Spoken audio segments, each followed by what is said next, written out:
Hello everyone, एक बार फिर से आपका स्वागत है हमारे इस चैनल पे, जहाँ पे आज हम आपके लिए लेकर के आए हैं वाइंडिंग अप से रिलेटेड एक और नया टॉपिक, जहाँ पे आज हम डिस्कस करेंगे कि कौन वाइंडिंग अप की पिटीशन को फाइल कर सकता है।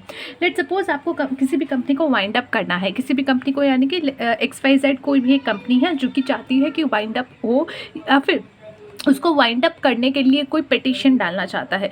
तो क्या यहाँ पे कोई भी मुंह उठा करके पिटीशन डाल सकता है? जैसे कि मैं चली जाऊँ और कह दूँ कि जो रिलायंस कंपनी है उसको जो है वाइंड अप कर दिया जाए, मैं ये पिटीशन डालती हूँ, या फिर मैं इसको डाल सकती हूँ, या छोड़िए रिलायंस ही छोड़िए, कोई भी अदर कंपनी जिससे मेरा कोई लेना देना नहीं है, क्या उसके लिए भी मैं पिटीशन डाल सकती हूँ? तो ये कौन कौन व्यक्ति हो सकते हैं, कौन कौन सी पार्टीज़ हो सकती है जो कि ये पिटीशन डाल सकती हैं वाइंडिंग अप का, उसके बारे में ये टॉपिक डिस्कस करता है। So let's start the topic. सबसे पहले आती है कंपनी, यानी कि कंपनी खुद ये पिटीशन डाल सकती है कि यहाँ हम गलती से आ गए हैं, या फिर जो है हमारी इतनी अब स्टेटस नहीं है कि हम बिज़नेस कैरी ऑन कर सके, या कुछ सिचुएशन सर्कमस्टांसेस अभी थोड़े से ख़राब हो चुके हैं and we are not able to work well और work in a proper manner, so please हमें जो है वाइंड अप कर दीजिए। तो कंपनी खुद वाइंड अप के प्रोसीजर के लिए अपना नाम जो है सबसे आगे डाल सकती है। सो एक कंपनी पिटीशन डाल सकती है ट्रिब्यूनल में। ये पिटीशन जाती है ट्रिब्यूनल में, जैसे कि नॉर्मल क्रिमिनल केसेस होते हैं, दूसरे केसेस होते हैं, वो आपके कोर्ट में जाते हैं, जो कि आपके नॉर्मल कोर्ट होते हैं उसमें। उसी तरीके से कंपनी से रिलेटेड जितने भी किस्से जो है आपकी सिचुएशंस होती है, वो सारी जो है आपकी NCLT यानी नेशनल का जो कंपनी लॉ ट्रिब्यूनल होता है उसमें जाती है। यहाँ पे सिर्फ कंपनी से रिलेटेड प्रॉब्लम्स को ही सॉल्व किया जाता है। तो NCLT में, यानी कि ट्रिब्यूनल जिसको हम शॉर्ट फॉर्म में बोल देते हैं, ट्रिब्यूनल में जो है वाइंडिंग अप के लिए पिटीशन डाल सकती है। और उसके बाद ट्रिब्यूनल एक ऑर्डर पास करेगा एंड यहाँ पे when the members of the company have resolved by passing a special resolution to wind up the affair of the company. यहाँ पे कंपनी भी ऐसे ही थी, मुंह उठा करके कभी भी चली जाए हमें वाइंड अप कर दो, नहीं, एक प्रॉपर जो है स्पेशल रेजोल्यूशन पास किया जाएगा वाइंडिंग अप से रिलेटेड, जहाँ पे आपकी जो है कंपनी के सारे अफेयर्स को वाइंड अप करने का एक स्पेशल रेजोल्यूशन के थ्रू एक आपका डिसीजन लिया जाएगा। एंड जब ये स्पेशल रेजोल्यूशन पास हो जाएगा तब जाकर के कंपनी पिटीशन डालेगी। Next is creditors. क्रेडिटर्स यानी कि ये हमको पैसा ना दे रहा, तो क्रेडिटर्स मतलब कि ऐसे लोग जिन्होंने कंपनी से पैसे लेने हैं, कंपनी ने इन लोगों को पैसे चुकाने हैं।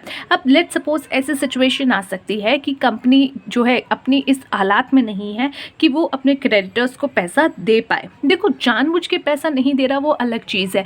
हो सकता है आपके पास 5 तरीके की क्रेडिटर्स हो, जिसमें से एक क्रेडिटर ऐसा है जिसको आप जानबूझ के पैसा नहीं दे रहे, और उसके पीछे रीज़न है कि आपके बीच में कोई जो है प्रॉब्लम है, माल को लेकर के, सप्लाई जो काम किया गया था उसको लेकर के कुछ ना कुछ ऊपर नीचे हो रखा है। तो यानी कि वहाँ पे कुछ आपका, आप कह सकते हो कि प्रॉब्लम आ रही है, या फिर आप कह लीजिए कॉन्फ्लिक्ट, ये वर्ड जो है यहाँ पे काम करेगा कि कुछ कॉन्फ्लिक्ट है, तो उस सिचुएशन में आप पैसा नहीं दे रहे हो, so that is a different matter. But अगर कंपनी जो है पैसे चुकाने की औकात में नहीं है, अभी पैसे नहीं चुका पा रही है, या फिर इंसॉल्वेंट स्थितियों में जो है वो कह लीजिए कि ख़राब स्थितियों में आ चुकी है, तो ऐसे सिचुएशन में क्रेडिटर्स क्या करेंगे?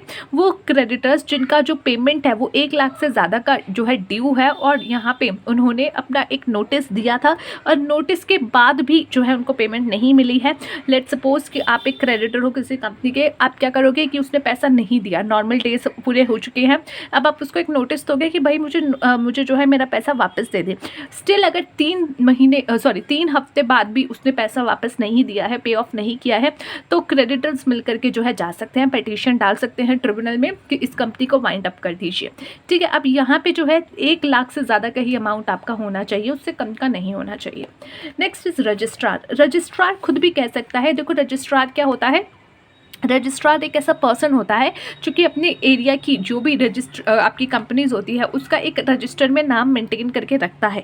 साथ ही साथ आप एक कंपनी हो और आपने अपने आप को रजिस्टर करा रखा है, आपने इनकॉर्पोरेशन सर्टिफिकेट ले रखा है, सो आपकी एक ड्यूटी होती है कि आप जो है हर एक अपने साल का जो टाइम पीरियड आपका होता है उसके एनुअल रिटर्न्स, अपने फाइनेंशियल स्टेटमेंट्स जो है वहाँ रजिस्ट्रार के पास सबमिट करो।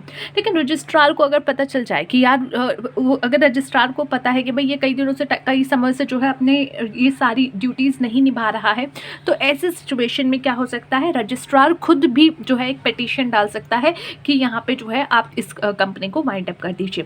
तो registrar may with the previous sanction of the central government make petition to the tribunal for the winding up of the company only in the following cases. अभी किस किस cases में होगा ये समझिए। पहला केसेस जहाँ पे ये दिखता है कि कंपनी जो है वो अपने डेप्ट पे करने के लायक नहीं है और उसके अकाउंट्स में अब इतनी चीज़ें नहीं हैं कि वो अपने डेप्ट्स जो है पे कर सके। ठीक है, from the report of the inspectors appointed by the central government under section 210।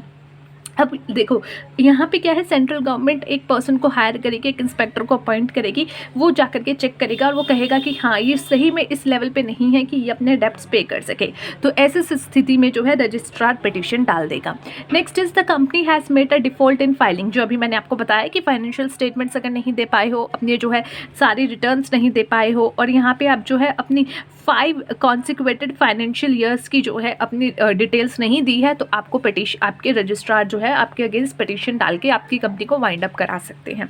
If the company has acted against the interest thus of the sovereignty and integrity of India, let suppose आपने जो है India की कुछ गलत वे में या उसके opposite जाकर के कोई बिजनेस किया है, अपने देश के जो इंटरेस्ट है उसके अगेंस्ट में जाकर के कुछ बिजनेस किया है, तो वहाँ पे जो है आपके अगेंस्ट काम हो सकता है और यहाँ पे रजिस्ट्रार आपके अगेंस्ट जो है पिटीशन डाल सकती है।